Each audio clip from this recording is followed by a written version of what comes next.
word security means something quite different depending on which part of the world you come from and what context you are in. So, Professor Wang, love to hear your opening remarks and a little bit about yourself as well. Thank you. There are lots of discussions in the last panel about China's role.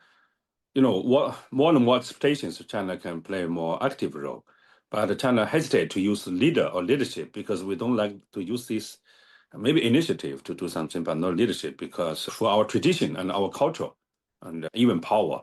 So better understand different cultures between China and the United States, between the different traditions of China and the United States, between different capacity or power, meaning of China and the United States. So about the culture, the U.S. is a promised land to the chosen people, the God bless America. China never said that. China thinks that all the human beings are born equal, not created equal. So that's the key differences between China and the United States. We are more circular. U.S. is more religious thinking. So that's the reason have a different understanding of intervention. And also China is non-alliance, independent foreign policy, because we treat each as equal. As the Buddhism said, 众生平等, all the lives in the planet, they are equal, including animals and the human beings. It's not like I'm civilized, you are barbarians, you should rationally, it's different, understand. Secondly, the tradition, China, we are long-term of the non-interference of our foreign policy. The U.S. success of the Great Britain, the hegemonic power, and Europe colonized the world. China never colonized the world.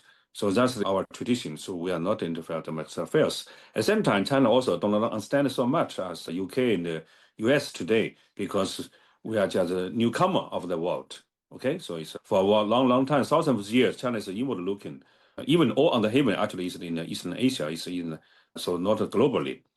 And capacity differences between China and the United States. US is more financial power. China is world factory, is the manufacturer power. So US need to create more crises and then to beat, and then they can increase the increased rate and make huge money for that by intervention, and even crisis is good for US in some cases. But China, because we are the manufacturer power, we need a stable situation. China rise is also with a peaceful rise because China live in a very peaceful environment. So in this regard, we need people to live there peacefully to make a more living, and then we can sell more products to them, and so-called win-win cooperation. So that's the BRI particularly highlights. So for instance, now the Ukraine war, China, Europe, Rail Express stopped and even suspended because of this war. China suffered a lot, and particularly our huge investment in Ukraine. So there's different model of productivity between China and the United States. And you mentioned about the narrative as cultural differences. China, we do think as the life's bond, not created. So it's not original thing like the Americans consider about. So the the essence is evil, power is evil. So we need checks and balance domestically, internationally. It's not that way. China don't think that way. So China think about the human beings' essence is neutral, either positive or negative is neutral. So it's education and the social environment change. We are more pay attention to the education. That's Confucius are the founding father of the education system of China. So we don't want to be the balance somebody, the balance of power, balance of threat or balance.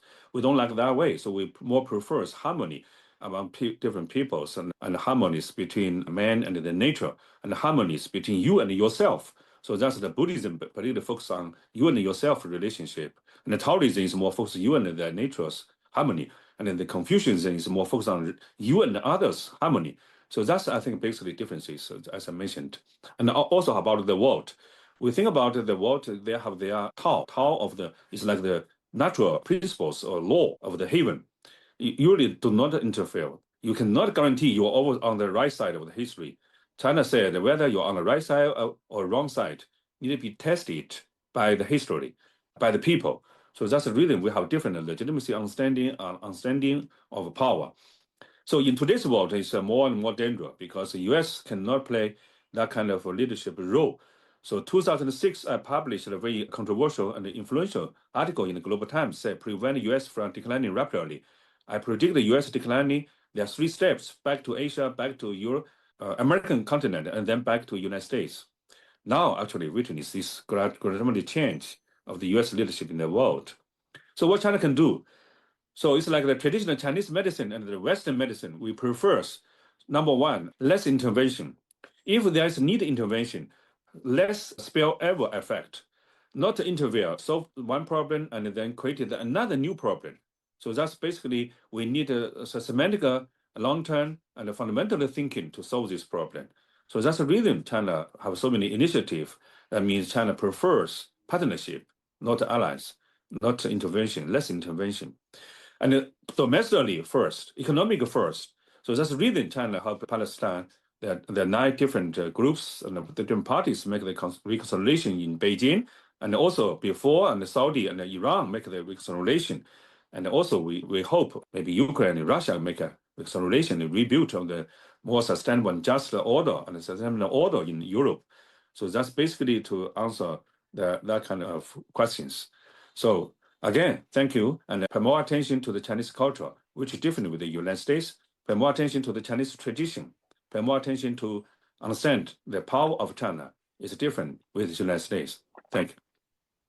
Thanks, Professor Wang. And I like the analogy of Chinese medicine there, which I've used a lot myself. And you said it's about less intervention. I think it's also really about treating the root cause of the problem rather than treating the symptoms. So, Professor Wang, we see this global tariff war taking place. And most of the time we see countries, including China, saying, well, you hit me with this, I'll hit you with that, right? And this notion that 2 wrongs makes a right. What's your view? Is China approaching this issue of trade, particularly with the United States, in the right way? Are there alternative ways that China could approach the current issues that it's having around trade?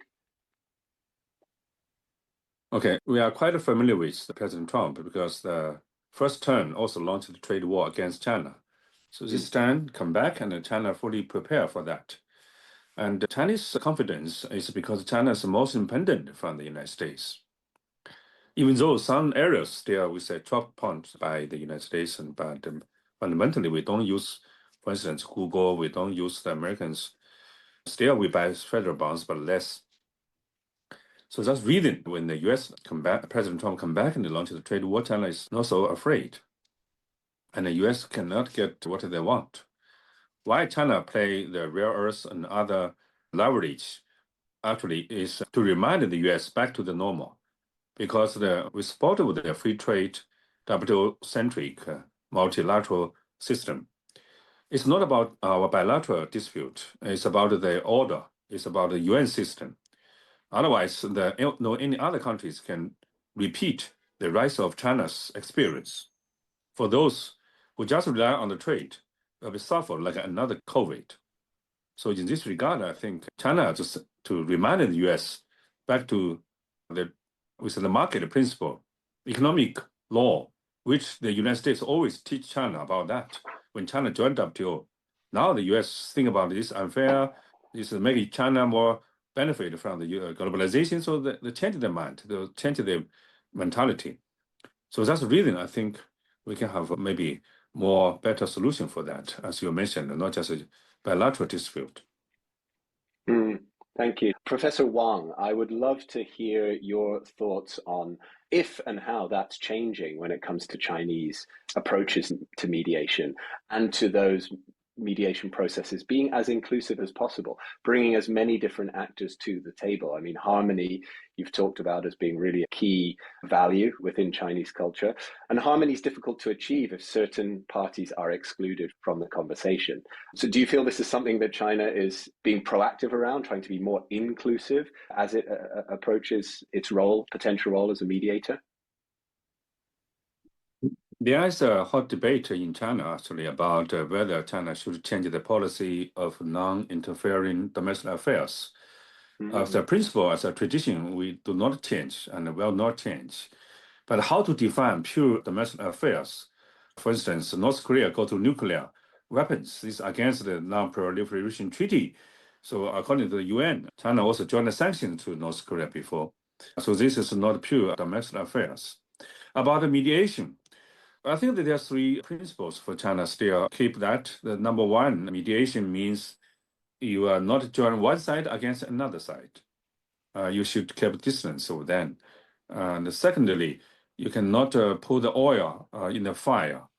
So you should calm down the situation and make them to play more platforms for them to negotiate. And thirdly, I think the mediation should under the leadership of the UN Either we send the peacekeepers, and also if there's a UN resolution with demand by the sovereign state or like African Union, Arabic Union. So that's the reason every time when China hosts like a recently SCO summit and plus, we also invite the rotating presidency of ASEAN, for instance, now Malaysia, and also the rotating presidency of the African Union, Arabic Union. So it'd be the global gathering in this regard. So mediation, again, it's like the traditional Chinese medicine, not to avoid sphere of effect. We say harmony is because they are all, we say, equal life. You should keep the harmonious coexistence, not just peacefully, but also harmoniously. And then any mediation can be sustainable, not to harm to them either currently or in the long term. So that's basically, we still try to learn from other countries as well how to mediate, but in their way they can accept. But most importantly, any mediation should be invited by both conflict side, not just one side, and accepted by all, if you make a decision, and under the leadership of either local, regional organization or United Nations.